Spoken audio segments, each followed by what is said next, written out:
আমি তাকায়া দেখি রহমতুল্লিল আলামিন নবী যখন তায়েফের ময়দানে আগমন করছে, আমিও তো নবীজির পিছনে পিছনে কদম দিয়ে দিয়ে তায়েফের দিকে আগাইছি।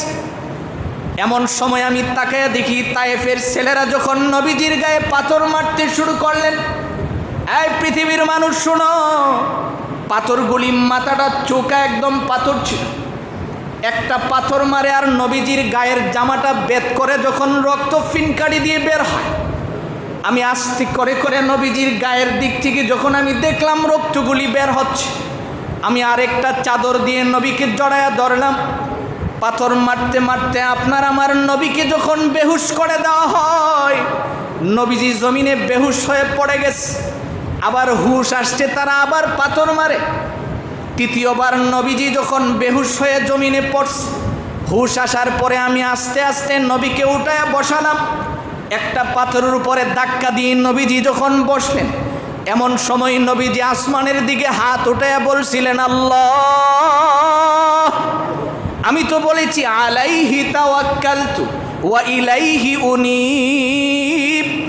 এই রব, তুমি আমারে কার হাতে ছেড়ে দিলে আল্লাহ? এই শব্দটা যখন নবীজির জবান থেকে বের হয়েছে, আসমানের সমস্ত ফিরিস্তারা হাউমাউ করে কান্না করা শুরু করছে। আল্লাহু আকবার।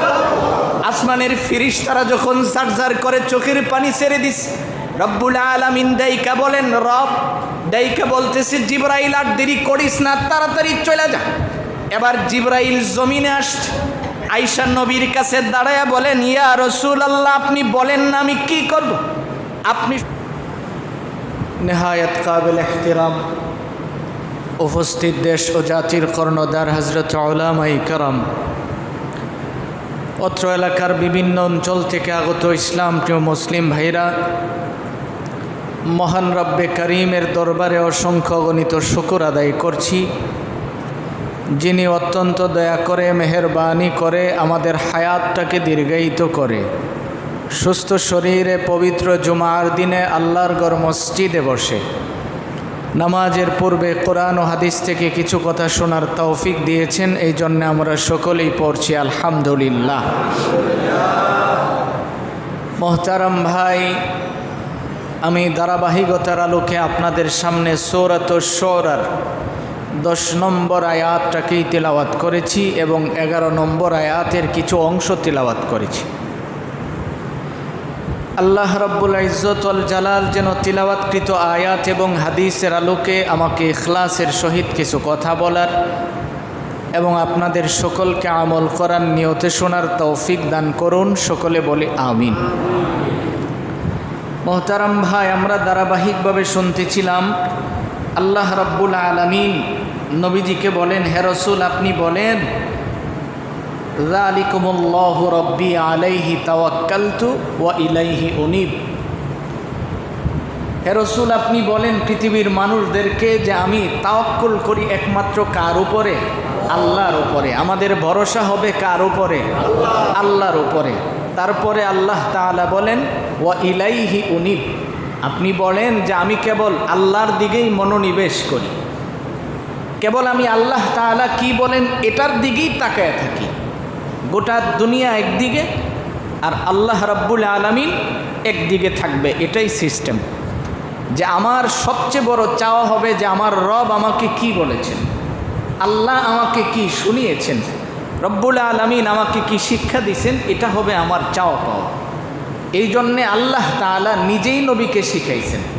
সূরাতুশ শুরার এই 10 নম্বর আয়াতে যে আল্লাহ পরিষ্কার করে বলেন যে এই 10টা আয়াতের মধ্যে আমি যা বলছি সবগুলি তো আপনি তাদেরকে শুনিয়েছেন।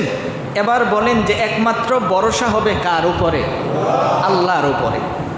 আল্লাহ তাআলা কিন্তু 9 নম্বর আয়াতে যাই বলেন যে যে যত কিছুই বলুক, যারা আল্লাহকে নিয়ে ইখতিলাফ করুক, দুনিয়ার যা কিছু নিয়েই তার মতানৈক্য থাকুক, একজন মুসলমানের সবচেয়ে বড় ভরসার স্থল হবে কে? একমাত্র আল্লাহ। বলেন কে হবে? আল্লাহ। সর্ব অবস্থায় সব কিছু থেকে আল্লাহকে যখন মানুষ উপরে উঠায়, যে আমার যা কিছু আছে সবগুলি একদিকে, আমার আল্লাহ একদিকে, এই কথাটা যখন মানুষের হৃদয়ে পূর্ণভাবে বসে যায়, এই মানুষ তখন দুনিয়াতে থাইকাও জান্নাত কামাই করে। সুবহানাল্লাহ। কারণ দুনিয়া এটা আমার একটা ক্ষণস্থায়ী জায়গা। এই কথাটা কিন্তু আমরা সবাই জানি যে এই দুনিয়া আমার থাকার জায়গা নয়। আমি যত চেষ্টাই করি আমি থাকতে পারবো না। আপনি না হয় 200 বছর বাঁচলেন সর্বোচ্চ, একটু হিসাব মিলায় দেখেন যদি আমার হায়াতটা হয় 60 বছর, এর ভিতরে কিন্তু আমি ঘুমায়া কাটায়া দিছি প্রায় 20 বছর। 6 থেকে 8 ঘন্টা তো নিয়মিত ঘুমাই, তো প্রায় 20 বছর কিন্তু আমার ঘুমের ভিতরেই চলে গেল। দুনিয়া কামাই করার জন্য আমরা নিজেকে যে প্রতিষ্ঠিত মনে করি, প্রতিষ্ঠিত করতে আরও ধরেন 15-20টা বছর কাটালাম বিভিন্ন শিক্ষা দীক্ষার পিছনে, তাহলে এখন আর আমার সময় রইল কয়দিন? মাত্র কিছু সময়। এই সময়টার জন্য আপনি যা কিছুই করলেন, কিন্তু আপনার জন্য তো একটা লম্বা সময় অপেক্ষা করতেছে। ওই সময়ের জন্য আপনি কতটুকুন সময় ব্যয় করছেন?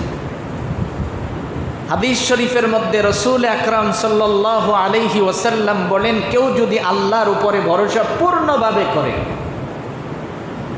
24 ঘন্টার ভিতরে কোরআন শরীফের ইতিহাস তালাশ করলে আপনি দেখবেন, আমরা যে পড়ি বিসমিল্লাহির রহমানির রহিম, পড়ি না? আমরা পারি না এমন মানুষ আছি? শুদ্ধ অশুদ্ধ হোক, কিন্তু পারি তো সবাই এই শব্দটা। যে এই বিসমিল্লার ভিতরে 19টা অক্ষর আছে। কয়টা অক্ষর আছে বলেন? সবাই বলেন কয়টা? 19টা অক্ষর আছে। কেউ যদি 5 ওয়াক্তে নামাজের পরে 19 বার করে পড়ে বিসমিল্লাহির রহমানির রহিম, কয়বার পড়ে বলেন? কয়বার? 19 বার। 5 ওয়াক্তে নামাজের পরে 19 বার যদি কেউ এই শব্দটা পড়ে, আল্লাহ তাআলা তার এই দিনের 19 ঘন্টার যত গুনাহ আছে সবগুলি মাফ করে দেবে। আর বাকি থাকে 24 ঘন্টা হতে কয় ঘন্টা? 5 ঘন্টা। বলেন কয় ঘন্টা? 5 ঘন্টায় 5 ওয়াক্তের নামাজ যদি কোনো মানুষ আদায় করে, আল্লাহ তাআলা এই 5 ঘন্টার গুনাহ এবং 19 বার বিসমিল্লাহ পড়ার কারণে মোট 24 ঘন্টার যত সগীরা গুনাহ আছে আল্লাহ তাআলা সবগুলি মাফ করে দেন। আচ্ছা, এখন বলেন, একজন মানুষের এই দিনের গুনাহ যদি না থাকে, এই মানুষটা ঘুমানোর সময় গুনাহ নিয়ে ঘুমাইল না গুনাহ ছাড়া ঘুমাইল? গুনাহ ছাড়া। তাহলে গুনাহ ছাড়া যদি কোনো মানুষ ঘুমায় আর তার যদি ঘুমের অবস্থায়ও মরণ হয়, রব্বুল আলামিন তাকে জান্নাতি হিসাবে ঘোষণা দিয়ে দেন। আর কি চান আপনি বলেন? একজন মানুষের জীবনটাকে কাজে লাগানোর জন্য এর চেয়ে বেশি আর কি প্রয়োজন আছে? আল্লাহ তাআলা বলেন, পৃথিবীর মানুষকে রাসূল আপনি বলেন যে তার একমাত্র ভরসা হবে কার উপরে? আল্লাহর উপরে। যদি কোনো মানুষের ভরসাটা পূর্ণ হয় আল্লাহর উপরে ভরসা, তাহলে আল্লাহ তাআলা তাকে কিভাবে হেফাজত করে? আমরা অনেক শুনেছি মালিক দিনার রহমতুল্লাহি আলাইহি, তার অনেক অনেক কথা আমরা শুনেছি। যুগ শ্রেষ্ঠ একজন বুজুর্গের নাম মালিক ইবনে দিনার রহমতুল্লাহি আলাইহি, তার জীবনীতে পাওয়া যায় উনি 24 ঘন্টা ভরসা আল্লাহর উপরে করেই যখন মানুষ চলে, তার পূর্ণ জিম্মাদার কে হয়ে যায়? আল্লাহ হয়ে যায়। রিজিক এটা তো আল্লাহ দিবেন, আল্লাহ তাআলা কুদরতিভাবেই রিজিকের ব্যবস্থা করেন, তার বুড়ি বুড়ি প্রমাণও আছে। মালিক ইবনে দিনার রহমতুল্লাহি আলাইহি রাতের বেলায় হাঁটতেছেন, কবরস্থানের পাশ দিয়ে যাচ্ছেন, হঠাৎ করে ওনার কাশপ খুলে গেছে, দেখে 2 জন ফেরেশতা লেখালেখির কাজ করতেছে। সুবহানাল্লাহ! কি পরিমাণে আল্লাহর উপরে যদি তার ভরসা থাকে, আল্লাহ তাআলা তার চক্ষু খুলে দেন, ফেরেশতারা কি করে এটাও দেখতে পারেন কেবল দুনিয়াতে বৈশা। এটা ছিল আমলের মাধ্যমে শুধু, আর কোনো মাধ্যমে এটা নেওয়ার সহজ কোনো পন্থা নেই। দেখতেছেন 2 জন ফেরেশতা লিখতেছে, কাছে গিয়া সালাম দিয়া জিগাই, কি করো? দুনিয়ার মানুষ কারা কারা জান্নাতি লিখতেছে। আরেকজনকে জিজ্ঞেস করে, তুমি কি করো? জাহান্নামী কারা, তাদের নাম লিস্ট করতেছে। মালিক ইবনে দিনার রহমতুল্লাহ আলাইহি কাছে যায় বলতেছেন, যাক, যেহেতু তোমরা রেফাইয়েই গেছি, জাহান্নামীরে কয় দেখো তো তোমাদের লিস্টের মধ্যে মালিক ইবনে দিনারের নামটা আছে কিনা। প্রথমে কার কথা জিজ্ঞেস করছে? জাহান্নামী যে জাহান্নামের লিস্ট করে তাকে বলতেছে তুমি দেখো তোমার লিস্টের মধ্যে জাহান্নামীদের নামে মালিক দিনার নামে কোনো ব্যক্তি আছে কিনা দেখো। অনেক খোঁজাখুঁজি করে দেখে না, এরকম তো নেই। এবার যিনি জান্নাতীদের কাতারে নাম লিখতেছেন তারে জিগাই দেখো তো তোমার লিস্টে আছে কিনা। লম্বা সময় খোঁজার পরে কোন আমার লিস্টেও তো এরকম নেই। চিৎকার মেরে বেহুশ হয়ে পড়ে গেলেন, কাঁদতেছেন। এখন হুশ আসছে, কাহারোর সাথে কোনো কথা বলে না, নামাজ আদায় করে আর রীতিমতো কাঁদে আর কাঁদে। কিছুদিন পরে আবার মসজিদে ঘুমায় রয়েছে নামাজের পরে, কাশফ খুলে গেছে। এখন দেখতেছেন যে মালিক ইবনে দিনারকে জানানো হয়েছে দেখো তোমার ওই কান্নার কারণে আল্লাহ তাআলা তোমার নামটা জান্নাতীদের কাতারে লিখে দিয়েছে। এবার সে মুস্কি হাসি দিলেন। তো একজন মানুষের হাসিটা তো তখনই পায় যখন মানুষ জান্নাতের সুসংবাদ পায়। একজন মানুষ তো তখনই সে শান্তি স্বস্তিতে আসতে পারে যে আমি একজন জান্নাতি, কারণ দুনিয়াতে আমি ছিলাম মুসাফির, আমার একটা নির্ধারিত সময় ছিল, আমি আমার এই সময়টা কিভাবে কাজে লাগাইছি। আমার ভাই, এইভাবে যদি আমি আপনাকে ইতিহাস শোনাতে থাকি অনেক শোনাতে পারবো। খাজা আব্দুল ওয়াহেদ রহমতুল্লাহ আলাই, যিনি একজন কাশফওয়ালা বুজুর্গ, রাতের বেলায় ঘুমাইছে, ঘুমের মধ্যে জিজ্ঞেস করে আল্লাহর সাথে তার দর্শন হয়ে গেছে, এখন রবকে দেখতেছে, জিগাইতেছেন আল্লাহ আমি যে জান্নাতে যাবো, আমার জান্নাতে আমার প্রতিবেশী কে হবে একটু বলে। ঘুমের মধ্যেই খবর হয়ে গেছে, যাও এমন জঙ্গলে যায় দেখো একজন মানুষ বকরি চড়াইতেছে, ওর কাছে যায়া যারে দেখবা এটাই তোমার জান্নাতের সাথী হবে। সুবহানাল্লাহ। বের হয়ে গেলেন সফরে, খুঁজতে খুঁজতে যায় পাইলেন একজন মহিলা মানুষ, যায় দেখে বকরি এখানে খাইতেছে আর সে নামাজে দাঁড়ায় রয়েছে, নামাজ দিব্যি আরামসে পড়তেছে, ডানে বামে তাকায় না, লম্বা সময় নিয়ে নামাজ আদায় করলেন।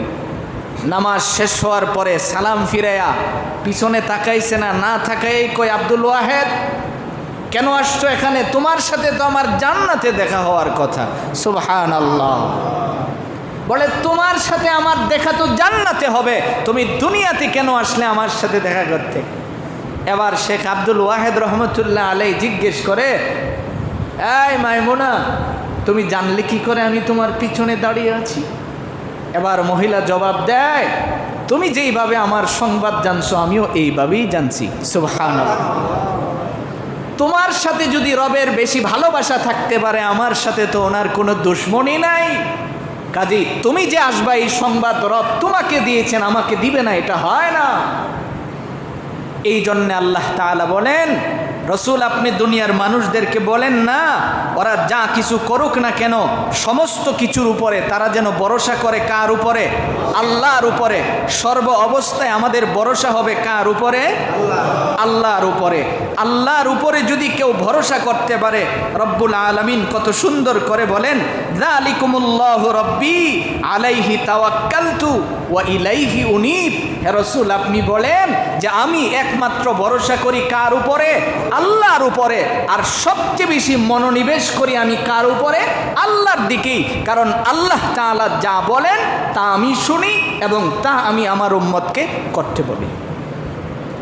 যালিকুমুল্লাহু রাব্বি আলাইহি তাওয়াক্কালতু ওয়া ইলাইহি উনীব ফাতিরুস সামাওয়াতি ওয়াল আরদ। আল্লাহ তাআলা বলেন, হাবিব আপনি দুনিয়ার মানুষদেরকে জানায়া দেন একমাত্র তাদের ভরসা যেন আমার উপরে হয়, তারা যে কোনো কাজ করে যেন আমার দিকেই মনোনিবেশ করে। কেন? রব্বুল আলামিন কয় ফাতিরুস সামাওয়াতি ওয়াল আরদ, এই জমিনটা তার বসবাসের উপযোগী বানাইছি আমি আল্লাহ। আমি রব যদি না চাইতাম এই দুনিয়া তার বসবাস করার কোনো সুযোগ ছিল না। কথা বলুন ঠিক কিনা? এই যে গতকাল থেকে দেখেন না ফেনীর অবস্থা, জমিন তো জমিনের জায়গায় আছে। রব্বুল আলামিন কয় রাসূল আপনি দুনিয়ার মানুষদেরকে জানায়া দেন, কারণ এই জমিনকে তার বসবাস করার জন্য আমি বানাইছি। আমার ভাই, জমিনে থাইকাও মানুষ যখন আল্লাহর কাছে দোয়া করে, রব্বুল আলামিন দোয়াগুলি কবুল করেন। আল্লাহ কয় যালিকুমুল্লাহু রাব্বি আলাইহি তাওয়াক্কালতু, দুনিয়ার মানুষ যখন ভরসা করে আমার উপরে, সে যখন মসজিদে বৈশা নীরবে বৈশা কয় আল্লাহ তুমি আমার দোয়াগুলি কবুল কর, আমি রহমতের ফিরিস্তা তার কাছে পাঠায়া দেই, যারা পিছনে বৈশা কয় আমিন সুবহানাল্লাহ। ইতিহাস তালাশ করলে দেখা যায় আসমানের সমস্ত ফিরিস্তারা দুইবার চিৎকার মেরে কাঁদছে। আপনার আমার নবী বিশ্ব নবী মুহাম্মাদুর রাসূলুল্লাহ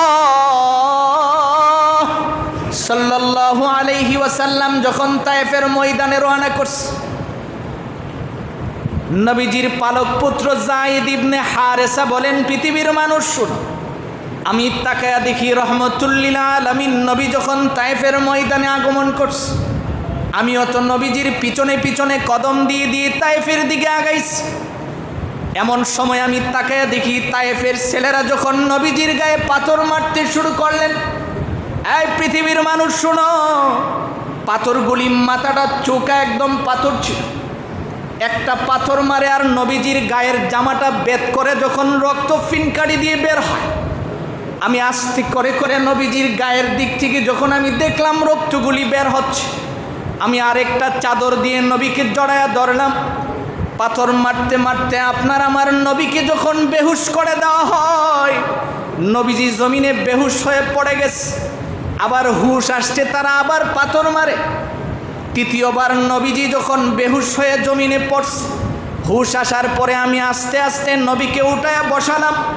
একটা পাথরের উপরে ধাক্কা দিয়ে নবীজি যখন বসলেন, এমন সময় নবীজি আসমানের দিকে হাত উঠায়া বলছিলেন আল্লাহ, আমি তো বলেছি আলাইহি তাওয়াক্কালতু ওয়া ইলাইহি উনীব, এই রব তুমি আমারে কার হাতে ছেড়ে দিলে আল্লাহ।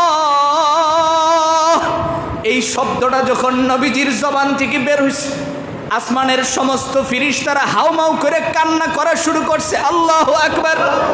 আসমানের ফিরিস্তারা যখন জারজার করে চোখের পানি ছেড়ে দিছে, রব্বুল আলামিন দাইকা বলেন, রব দাইকা বলতেছে জিবরাইল আর দেরি করিস না, তাড়াতাড়ি চলে যা। এবার জিবরাইল জমিনে আসছে, আয়েশা নবীর কাছে দাঁড়ায়া বলেন ইয়া রাসূলুল্লাহ, আপনি বলেন না আমি কি করব, আপনি শুধু আমারে অনুমতি দেন। তায়েফের দুই দিকের দুইটা পাহাড়কে আমি দুই দিকে চাপায়া দেই, মাটিটাকে উল্টায়া নিচের দিকে দিয়ে দেই, তাদের বসবাসযোগ্য আর মাটি থাকবে না। আল্লাহ যে কোরআনে বলেন ফাতিরুস সামাওয়াতি ওয়াল আরদ, রসুল আপনি দুনিয়ার মানুষদেরকে বলেন এই জমিনে বসবাস করার ব্যবস্থাটা তো আমিই করে দিয়েছি। এই জমিনে বসবাস করার ব্যবস্থা তো আর কেউ করে নাই, কাজেই তারা ভরসা আর কাহার উপরে করবে না, কেবল আল্লাহর উপরে করবে। সুবহানাল্লাহ। এবার নবীজি যখন বসে আছেন, জিবরাইল আইসা কই ইয়া রাসূলুল্লাহ বলেন না আমি জমিনটা উল্টায়া দেখ। নবীজি কি জবাব দিয়েছিলেন? রসুল তখন জবাব দিয়েছিলেন, আমি যদি বলি আর তুমি যদি তাদেরকে এইভাবে চাপায়া দাও, তাহলে আল্লাহ আমাকে কেন এখানে পাঠিয়েছেন? রব তো আমাকে বলছেন দুনিয়ার জমিনে আল্লাহ আমাকে রহমত হিসাবে পাঠিয়েছেন। সুবহানাল্লাহ। কষ্ট আমার হোক, কিন্তু রহমত তো আমি গোটা জাতির জন্য। নবীজি ওখানে বসা, এমন সময় এক ইহুদি তার খাদেমকে ডাইকা বলতেছে, এই খাদেম আমার বাগান থেকে একটু আঙ্গুর নিয়ে যায়া মুহাম্মদকে একটু রস করে খাওয়া না, কারণ আমি যদি যাই সে খাবে না, কারণ সে তো আমাকে চিনে, আমার কাছ থেকে সে খাবে না। তুই যায়া বল এটা হালাল খাদ্য, আমি আপনাকে হাদিয়া দিয়েছি, আপনি গ্রহণ করুন। যিনারা হজে গিয়েছেন, তায়েফে আমরা সফরে গেলে সেই জায়গাটাও তো আপনি দেখতে পাবেন, যেই আঙুরের বাগানের ভিতরে রসুলকে বসানো হয়েছিল, তখন শরীরটা কবুতরের বাচ্চার মতো তরতর করে কাঁপতেছিল। যায়েদ ইবনে হারেসা বলেন, ওই তায়েফের ময়দানের মানুষগুলি এত কষ্ট দিয়েছেন, নবী কষ্ট পান নাই, দোয়া করেছেন। কেন করেছেন? কেবল উম্মত যেন এই কথা বলে যে আমার ভরসা আল্লাহর উপরে। কার উপরে? আল্লাহর উপরে। কারণ আল্লাহ তাআলা নবীকে ওখান থেকে এই শিক্ষাটাই দিয়েছেন, রসুল আপনার কষ্টের কারণে আপনি যে বদদোয়া তাদের উপরে করলেন না, আপনি যে দোয়া করলেন, যেই দোয়ার কারণে রসুল ওখান থেকে মিষ্ট পানি পান করেছেন, দোয়া করেছেন, যার কারণে আল্লাহ তাআলা তায়েফকে এখনো এমন একটা ভূখণ্ড বানিয়ে দিয়েছেন আরবের মধ্যে, যেখানে 24 ঘন্টা সর্ব অবস্থায় ঠান্ডা একটা বিরাজমান থাকে। সুবহানাল্লাহ। এবার ওই খাদেম যায় বলতেছে, রসুল নেন আপনি এটা পান করেন। নবীজি বলেন তুমি কে? এখন সে বলল আমি অনেক দূরের, আমি এখানে কাজ করি। জিজ্ঞেস করে কোত্থেকে আনছো? এত অসুস্থ তারপরেও পান করেন নাই? জিজ্ঞেস করে কোত্থেকে আনছো? তো আমার মালিক আমাকে হাদিয়া দিয়েছেন। আল্লাহ তাআলা ওই যে মালিক হাদিয়া হিসাবে রসুলের কাছে পাঠিয়েছেন, সর্বশেষে দেখা গেছে এই খেদমতের কারণে আল্লাহ তাআলা তাকে হিদায়াত নসিব করে দিয়েছেন। সুবহানাল্লাহ। এই জন্য মোহতারাম ভাই, যেই কথা বলতেছিলাম, যায়েদ ইবনে হারেসা বলেন যে আমি দেখি এই তায়েফের এই দুষ্ট ছেলেরা এমন ছিল যে তারা পাহাড়ের উপর থেকে পাথর মারবে নবীজির উপরে, পুরা প্রস্তুতি নিচ্ছে পাথর মারবে। যায়েদ ইবনে হারেসা কয় যে আমি চিন্তা করলাম এই পাথর যদি নবীজির উপরে পড়ে আর রসুল যদি পাথরের চাপা পড়ে যায়, এমনভাবে নিজের শরীরটাকে উপরে দিয়া হাত দিয়া নবীকে ধরে রাখছেন যে পাথর পড়লে আমার উপরে পড়ক, আমিও যেন রসুলের সাথে যদি শহীদ হতে হয় এখানে শহীদ হয়ে যাব। যায়েদ ইবনে হারেসা কয় আসমান থেকে আমি একটা শব্দ শুনলাম, ইয়া হাজার। এই শব্দটা শুধু আমার কানের মধ্যে আসছে। আমি তাকায়া দেখি ওরা তো ধাক্কায়া পাথর ফেলে দিতে চাইছে। আমি তাকায়া দেখি পাহাড়ের উপর আর জমিন দুইটার মাঝামাঝি পাহাড়টা ঝুলে আছে পাথরটা। সুবহানাল্লাহ। তো আল্লাহ তাআলা এটাই শিক্ষা দিলেন। রব্বে কারীম বলেন রসুল আপনি দুনিয়ার মানুষদেরকে বলেন আলাইহি তাওয়াক্কালতু ওয়া ইলাইহি উনীব, যে আমরা ভরসা করি আল্লাহর উপরে, কেবল আমাদের চাওয়া পাওয়া থাকে, আমাদের পুরা নজর থাকে কার দিকে? আল্লাহর দিকে। বান্দা যখন আল্লাহর দিকে মোতাওয়াজ্জহ হয়, রব্বুল আলামিন বলেন যে এই বান্দাকে হিফাজত করার দায়িত্ব আমার হয়ে যায়। সুবহানাল্লাহ। এবার সিদ্ধান্ত আপনার, সিদ্ধান্ত আপনার যে আপনি আল্লাহর উপরে পূর্ণ ভরসা করছেন কিনা, এটা আপনি আপনাকে জিজ্ঞেস করেন। শুধু এইটুকুন যে আপনি আপনাকে জিজ্ঞেস করেন যে আপনার পূর্ণ আল্লাহর উপরে আস্থা আছে কিনা। যদি আল্লাহর উপরে পূর্ণ ভরসা আপনার থাকে, আপনার বেতন 5,000 হতে পারে কিন্তু আপনার কোনো অভাব থাকবে না। আর যদি পূর্ণ ভরসা আল্লাহর উপরে আপনার না থাকে, কোটি টাকা কামাই করতে পারেন কিন্তু এই টাকায় কোনো বরকত হবে না। লিখে নিয়ে যেতে পারেন, কোনো বরকত আপনার হবে না। দেখবেন একটার পরে একটা সমস্যা আপনার দিকে দৌড়ে আসতেছে। আপনি মাসে 1 লক্ষ টাকা কামাই করলেন, কি লাভ হলো যদি মাসে 80,000 টাকা ডাক্তারের কাছেই দিতে হয়? একজন দিনমজুর মানুষ খেতে খামারে কাজ করে, মানুষের বাড়িতে কাজ করে, 500 টাকা ডেলি লেবার, 500 টাকা কামাই করে। তার যেই পরিমাণের অসুস্থতা, সন্তান 4টা বিদেশ থাকে, মাসে 4 লাখ টাকা পাঠায়, দেখবেন ওনার অসুস্থতার শেষ নাই। কেন? উনি যখন খেতে খামারে কাজ করছে তখন তো এত অসুস্থতা ছিল না। এখন তার টাকার উপরে ভরসা চলে গেছে। এখন টাকা জমা করে, যদি অসুস্থ হয় টাকা তো কাজে লাগবে। আল্লাহ তাআলা বলেন শোনো, তোমার কখন কি হবে এটা পৃথিবীর কেউ জানে না, জানেন কে? আল্লাহ। কাজেই তুমি তো ভরসা করবে আল্লাহর উপরে। আমার এখন যা আছে তা আমার কাছে থাকবে, বাকিটা আল্লাহ যখন দরকার ব্যবস্থা করে দিবে। এটাই তো প্রমাণ করে আমাদের আকাবিরে আসলাফগণের এটাই ছিল নিয়ম, আর এটাই ছিল সিস্টেম যে হ্যাঁ কিছু না কিছু তো আপনার কাছে থাকবে, কিন্তু আপনি মোটা অঙ্কের পয়সা জমা করে রাখবেন। আর মানুষ যখন দুস্থ অসহায় আপনার পাশে দাঁড়াবে তখন আপনি কিছু করবেন না, এটা মনুষ্যত্বর বিকাশ ঘটে না। আপনি জমা করে রাখতে পারবেন, খেয়ে যেতে পারলেন না তো কী লাভ হলো? মনে করেন আমার হায়াত এখানে শেষ, এটা আমার জীবনের শেষ কথা, আমার যদি ইন্তেকাল হয়ে যায় এখন তো আমার বলতে আর কোনো কিছু নাই। আমি মরে গেলাম তো আমার সম্পদের মালিক হয়ে গেল, ওয়ারিস যারা আছে তারা হয়ে গেল। এখন তাদের যদি ইচ্ছা হয় আমার জন্য 10 টাকা দান করলেও সয়, না করলেও তাদের ইখতিয়ার, তা আমার কি রইল? আল্লাহ তাআলা যদি আপনাকে জিগায় যে তুমি কি করে আসছো, আপনি যদি বলেন যে আমি তো অনেক টাকা রাইখা আসছি, আমার ছেলেরা দিবে, কোথায় দিবে আপনার ছেলেরা? কে দিবে বলেন? মোহতারাম ভাই, এই জন্য আল্লাহ তাআলা বলেন বান্দা তুমি যদি হৃদয়ে প্রশান্তি চাও, 1 নম্বরে তোমার কাজ হবে সমস্ত কিছুর উপরে ভরসা হবে। কার উপরে? সব কিছু ছেড়ে দিয়ে যে আল্লাহ ছাড়া আমার কেউ নেই, পৃথিবীতে আল্লাহ ছাড়া আমার কেউ নেই, আল্লাহ ছাড়া কেউ আমাকে কিছু দিতে পারবে না। এই শব্দটা যখন আপনার হৃদয়ে বসবে আল্লাহ তাআলা কয় 2 নম্বরে ওয়া ইলাইহি উনীব, মনোনিবেশ করো আমার দিকে, সর্ব অবস্থায় আমার দিকে তাকায়া থাকবা। আমার দিকে তাকায়া থাকলে কেউ খালি পেটে যায় না, কেউ ক্ষুধার্ত থাকে না। পৃথিবী এটা প্রমাণ করে কেউ না খায়া কোনোদিন মরে না, বরঞ্চ খায়া মরছে এমন বহু ইতিহাস আছে। না খায়া কেউ মারা গেছে এমন ইতিহাস খুব কম, কিন্তু খায়া মারা গেছে এমন বহু ইতিহাস আছে। দেখেন না আপনি, সকালবেলা বাসার থেকে যখন পাখি বের হয় একদম ক্ষুধার্ত অবস্থায় বের হয়, সন্ধ্যার সময় পেট পুরে আবার ঘরের মধ্যে প্রবেশ করে। একটা পাখিও অনাহারে থাকে না। কেন থাকে না? কারণ তাদের ভরসা থাকে কার উপরে? আল্লাহ। হাকিমুল উম্মত মুজাদ্দিদুল মিল্লাত আল্লামা শাহ আশরাফ আলী থানভী রহমতুল্লাহি আলাইহি লিখেন, ডাকাত দলের সর্দার ডাকাতি করতে করতে পুরা জঙ্গলের ভিতরে ঢুকছে, ঢুকে এখন এক জায়গায় তার সমস্ত মাল সামান একত্রিত করছে, রেস্ট নিচ্ছেন যে আগামীকাল সকালবেলা ভিন্ন এরিয়াতে ডাকাতি করবে। এই অবস্থায় হঠাৎ করে লোকজনকে ভাগ ভাগ করে দিয়ে বিভিন্ন দিকে পাঠাইয়া দিচ্ছে। তিনি বসে আছেন গাছের নিচে হেলান দিয়ে, হঠাৎ করে দেখে যে তার নজর পড়ছে একটা পাখি দূর থেকে মুখের মধ্যে খাবার নিয়ে, মুখের মধ্যে খাদ্য উঠায়া আয়সা এই গাছটার মধ্যে বসে আবার মুখটা খালি করে বের হয়ে যায়। বেশ কয়েকবার এইভাবে আসছে আর তার নজর পড়ছে। নজর পড়ার পরে সিদ্ধান্ত নিল আমার গাছে উঠে দেখতে হবে কারণটা কি। পাখিটা এখানে খাবার নিয়ে আসে, পাখিটাও দেখতে সুন্দর দেখা যায়, ব্যাপারটা কি।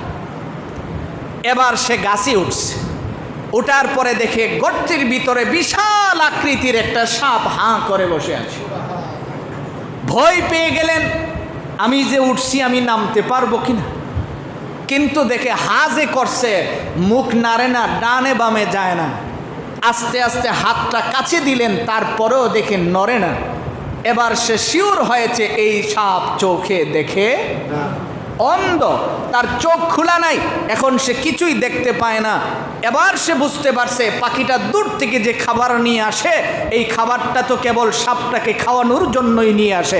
সুবহানাল্লাহ, এই খাবার আইনা আইনা দেয়, সাপ এখানে ঘুমায় আর খায়। এবার সে নিচে নাইমা ওখানে দাঁড়ায় এই তওবা করলেন যে রব, একটা সাপ যদি এখানে বৈশা বৈশা পাখির মাধ্যমে তুমি তাকে খাওয়াতে পারো, তাহলে আমি তো আশরাফুল মাখলুকাত, আমাকে কেন অন্যের মাল আত্মসাৎ করে খেতে হবে? আমাকে কেন জুলুম করে মানুষের মাল নিয়ে খেতে হবে? ওখান থেকেই তওবা করলেন, সাথে সাথে রব্বুল আলামিন তার তওবা কবুল করে ফেললেন। সুবহানাল্লাহ। এই জন্য আমার ভাই, রব্বুল আলামিন পরিষ্কার করেছেন। লম্বা সময় নিয়ে আমি যে এই 10টা আয়াতের কথাগুলি আপনাদেরকে শোনালাম, একটা পৃষ্ঠা শেষ, এই জন্য বলছি যে এই 10 নম্বর আয়াতের শেষ কথাটা আমাদের বোঝা দরকার। এই সার নির্যাস হলো এই 10টা আয়াতের। আল্লাহ কয় যে তুমি যা কিছু করো তুমি ভরসা করবে কার উপরে? আল্লাহর উপরে। তারপরে তোমার নজর থাকবে আল্লাহর দিকে, যে আল্লাহ তাআলা যদি আমাকে খাওয়ায় আমি হালাল খাদ্য গ্রহণ করব। আল্লাহ যদি আমাকে খাওয়ায় তো আমি হালাল খাদ্য গ্রহণ করব। রব যদি আমাকে হালাল না দেয় আমি উপবাস থাকব, রোজা রাখবো, আল্লাহর কাছ থেকে চায় নিব, কিন্তু মানুষের মাল আত্মসাৎ করব না। আরেকজনের মাল আমি কোনোদিন গ্রহণ করব না। ব্যবসায়ী ওজনে কম দিয়ে আমি 2টা টাকা বেশি নিব না। আমি তাকে নিয়ত করেন যে আমি হালাল ব্যবসা করব। হালাল ব্যবসা যদি আপনি করেন, আমরা তো সবাই চাই দুনিয়া শান্তি ফিরিয়ে আসুক, কারণ আমাদের দেশের বড় বড় রাঘব বোয়ালগুলি ধ্বংস হয়েছে।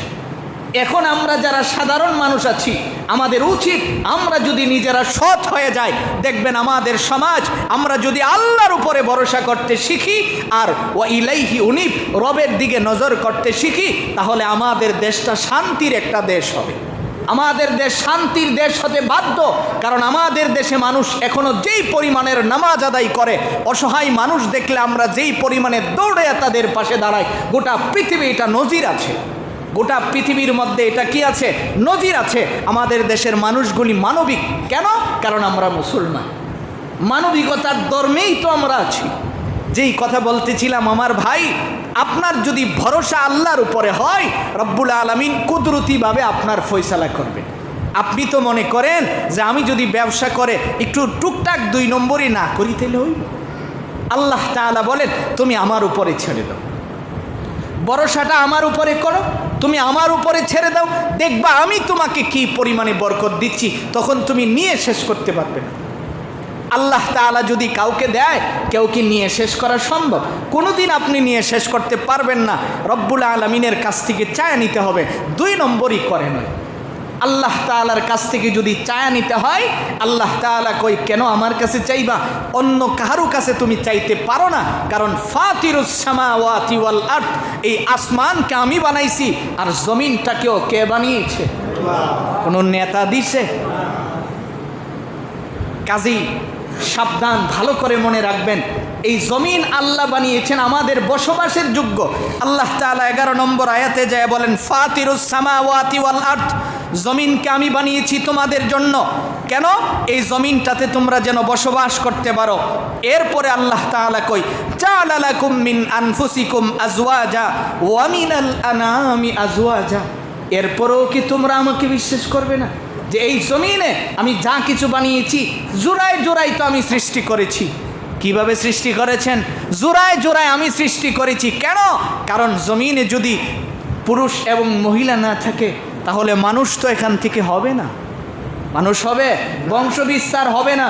যদি প্রাণী থাকে, 2টা যদি না হয় তাহলে এখানে বংশ বিস্তার হবে না। আল্লাহ কই জাআলা লাকুম মিন আনফুসিকুম আজওয়াজা। রব্বুল আলামিন কয় যে পৃথিবীর মানুষ তোমরা দেখো না, আমি তো জোড়ায় জোড়ায় সৃষ্টি করেছি। আমরা আগামী জুমায় এই জায়গা থেকে শুনবো। আজকে আমাদের যেই জিনিসটা বুঝার বিষয়, আল্লাহ কয় ফাতিরুস সামাওয়াতি ওয়াল আরদ, জমিনটাকে আমি বানিয়েছি। সুবহানাল্লাহ। জমিনকে কে বানাইছেন? আরো জোরে বলেন, কে বানাইছে? আল্লাহ। কেল্লিগা বানাইছেন? ফানিতে বাসবার লিগা? বসবাস করার জন্য। কিসের জন্য? বসবাস করার জন্য। আর সময়ে সময়ে যখন জলে এবং স্থলে বিভিন্ন মুসিবত আমাদের সামনে হাজির হয়, এই মুসিবতটা আমাদের পাপের কারণে হয়। কেন হয় জানেন? আমাদের পাপের কারণে। আল্লাহ তাআলা পরিষ্কার কোরআনে কারিমায় বলেছেন, শোনো, এই জমিনে তোমরা যা দেখো, মুসিবত যা দেখো, জলে এবং স্থলে, পুরাটাই তোমাদের হাতের কামাই। হাতের কামাই কিভাবে? কারণ আমাদের ভরসা করার দরকার ছিল কার উপরে? আল্লাহর উপরে। আমরা ভরসা আল্লাহর উপরে করি নাই, কাজে আমরা দুনিয়ার পিছনে মগ্ন হয়ে গেছি। আমরা আল্লাহর কাছে ঠিকভাবে চাইতে পারি না। মোহতারাম ভাই, এই জন্য আমাদের এক কথাই আমাদের ভরসা হবে আল্লাহর উপরে। 2 নাম্বার, আমাদের মনোনিবেশ থাকতে হবে কার দিকে? আল্লাহর দিকে। আল্লাহ তাআলা আমাদেরকে যখন যা বলেন তা আমাদের মানা দরকার। এবার আসুন, আল্লাহ তাআলা আমাদেরকে এখন পরীক্ষার সময় দিয়েছে। কেমন? এই যে আপনি গতকালকেও দেখেছেন, আজকেও দেখবেন, আমাদের বাংলাদেশের এই কুমিল্লা, ফেনী, নোয়াখালী, লাকসাম এই অঞ্চলের মানুষগুলি পানিতে ভাসছেন। আমার কাছে এমনও খবর আসছে, হুজুর আমাদের নিচতলা তো পানির নিচে গেছে, 2 তলার মাঝামাঝি পর্যন্ত পানি চলে আসছে। আপনারা মিডিয়ার মাধ্যমে দেখেছেন। আচ্ছা আপনি বলুন তো, এই পরিস্থিতিটা দেখলে একজন মানুষের হৃদয় যদি না কাঁদে, সে কি মানুষ হতে পারে? মানুষ তো মানুষের জন্যই কাঁদবে, কারণ মানুষকেই তো আল্লাহ তাআলা শুধু মনুষ্যত্ব দিয়েছেন, পৃথিবীর কোনো প্রাণীকে দেয় নাই। আমরা অনেক সময় বলি গরুটা যে পালছি বাড়ির থেকে যাইতো চায় না, যাওয়ার সময় কান্দাছে, কুরবানি হইতো চায় না। কি কান্দাছে? সম্পূর্ণ ভুল। কারণ এই কান্দা এবং ভালোবাসা এটা কেবল আল্লাহ তাআলা কাকে দিয়েছেন? মানুষকে দিয়েছেন।